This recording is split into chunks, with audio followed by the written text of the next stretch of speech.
नमस्कार. आजच्या या विशेष विश्लेषणात आपले स्वागत आहे. आज आपण एका अत्यंत रंजक आणि ऐतिहासिक विषयावर चर्चा करणार आहोत.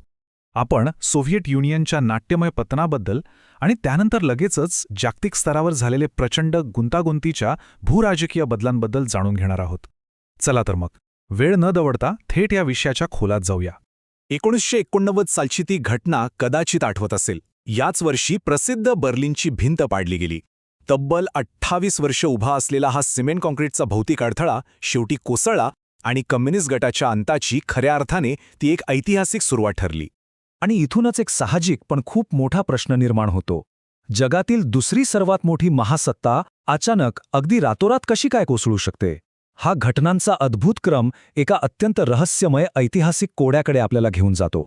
तर हे सगळं समजून घेण्यासाठी द्विध्रुवीय जग म्हणजे नक्की काय आणि त्यात भांडवलशाही विरुद्ध समाजवादी गट कसे विभागले गेले होते हे आधी थोडक्यात पाहणं आवश्यक आहे. अगदी सोप्या भाषेत सांगायचं तर तत्कालीन जग दोन मुख्य विचारसरणींमध्ये विभागलं गेलं होतं. एकीकडे होता अमेरिकेच्या नेतृत्वाखालील भांडवलशाही गट, ज्याने नेहमीच खाजगी मालमत्ता आणि मुक्त बाजाराचा पुरस्कार केला. आणि दुसरीकडे होता सोव्हिएत युनियनच्या नेतृत्वाखालील समाजवादी गट, ज्याला दुसरे जगी म्हटलं जायचं. या गटाने समानतेच्या तत्वांवर समाज घडवण्यासाठी राज्याची मालकी आणि अर्थव्यवस्थेच्या केंद्रीय नियोजनावर अवलंबून राहणे पसंत केले. मग एवढी मोठी आणि नियोजित व्यवस्था कोसळली कशी? पुढे जाऊन आपण पाहूया की या व्यवस्थेला नेमके तडे कसे गेले आणि वाढती नोकरशाही तसेच साचलेपणा याला कसा कारणीभूत ठरला. यासाठी थोडं इतिहासात मागे जाणं गरजेचं आहे. 1917च्या रशियन क्रांतीनंतर व्लादिमीर लेनिन यांनी सोव्हिएत व्यवस्थेचा मूळ पाया रचला. या व्यवस्थेने राज्यसंस्था आणि कम्युनिस्ट पक्षाला सर्वोच्च प्राधान्य दिले. लेनिन यांच्यानंतर सूत्रे हाती आली की जोसेफ स्टॅलिन यांच्याकडे. त्यांनी सत्तेचे पूर्णपणे केंद्रीकरण करून देशाचे अतिशय वेगाने औद्योगिकीकरण तर केले, पण त्याचबरोबर त्यांनी एक अत्यंत हुकुमशाही आणि नोकरशाहीवर आधारित राज्य निर्माण केले. इथे सामान्य नागरिकांचा कोणताही विरोध अत्यंत कठोरपणे दडपून टाकला जायचा. याचा परिणाम काय झाला तर पारदर्शकतेचा पूर्ण अभाव आणि प्रचंड आर्थिक साचलेपणा. यामुळे लोकांमध्ये एक प्रकारची घोर निराशा आणि संताप पसरला होता. त्या काळातील लोकांची हीच भावना एका लोकप्रिय विनोदातून अचूकपणे व्यक्त होते. हा विनोद एका वास्तवापासून पूर्णपणे तुटलेल्या सरकारी अधिकाऱ्यावर आणि शेतकऱ्याच्या काल्पनिक पिकाबद्दल आहे, जो त्यावेळच्या विस्कळीत नोकरशाहीवर एक अत्यंत मार्मिक भाष्य करतो. ही प्रशासकीय दरी आणि वाढते प्रचंड आर्थिक ओझे ओळखून 1985 मध्ये मिखाईल गोर्बाचेव यांनी सोव्हिएत युनियनमध्ये काही सुधारणा आणि लोकशाहीकरण आणण्याचा प्रयत्न सुरू केला. हे पाऊल जरी सकारात्मक असले तरी अनवधानाने यामुळे लोकांच्या अपेक्षा इतक्या वाढल्या की त्या पूर्णपणे अनियंत्रित झाल्या. आणि ह्याच अनियंत्रित अपेक्षांमधून सुरू झाला सोव्हिएट युनियनच्या विघटनाचा टप्पा. एका बलाढ्य महासत्तेचे अनपेक्षित पतन. गोर्बाचेव यांच्या या सुधारणांमुळे विविध प्रजासत्ताकांमध्ये राष्ट्रवादी भावना उफाळून आल्या. हा अक्षरशः एक डॉमिनो इफेक्ट होता.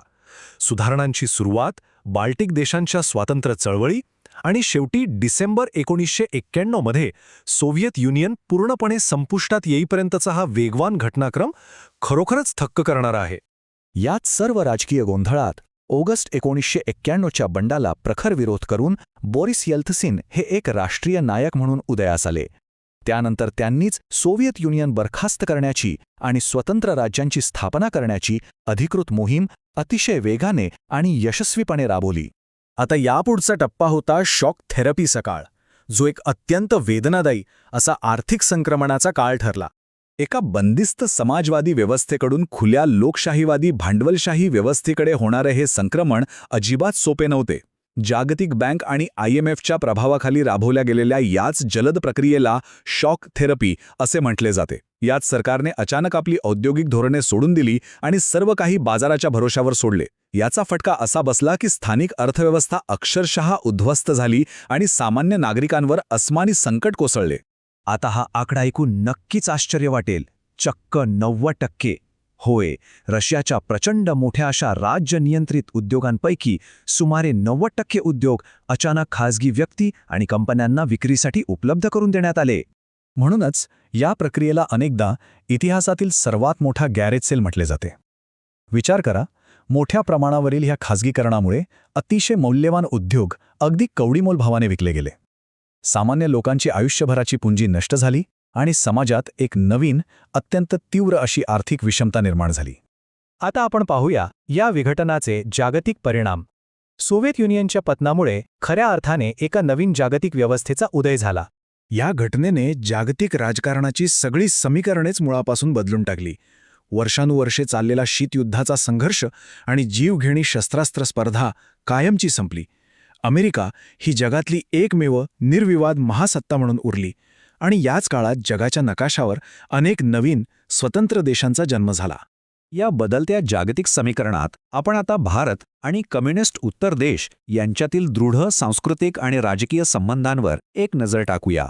शीतयुद्धाच्या काळात भारताचे सोव्हिएत युनियनवर लष्करी आणि आर्थिकदृष्ट्या किती सखोल अवलंबित होते हे आपण सर्व जाणतोच. परंतु या नवीन कम्युनिस्ट उत्तर काळात हे संबंध एका बहुध्रुवीय जगाचा समान दृष्टिकोन आणि ऊर्जा क्षेत्रातील परस्पर सहकार्य यावर अधिक चांगल्या प्रकारे केंद्रित झाले.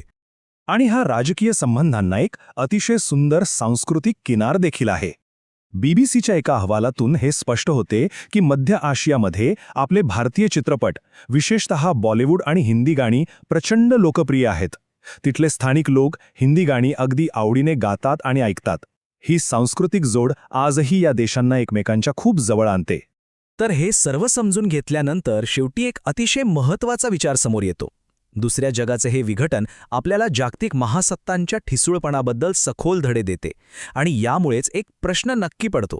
राजकीय संरचना जसजशा विकसित होत आहेत तसतसे सोव्हिएत विघटनातील हेच रचनात्मक अपयश आजच्या आधुनिक राष्ट्रांसाठी धोक्याचा इशारा ठरू शकतात का? इतिहासाची पुनरावृत्ती तर होत नाहीये ना? यावर नक्की विचार करा. हे विश्लेषण पाहिल्याबद्दल धन्यवाद.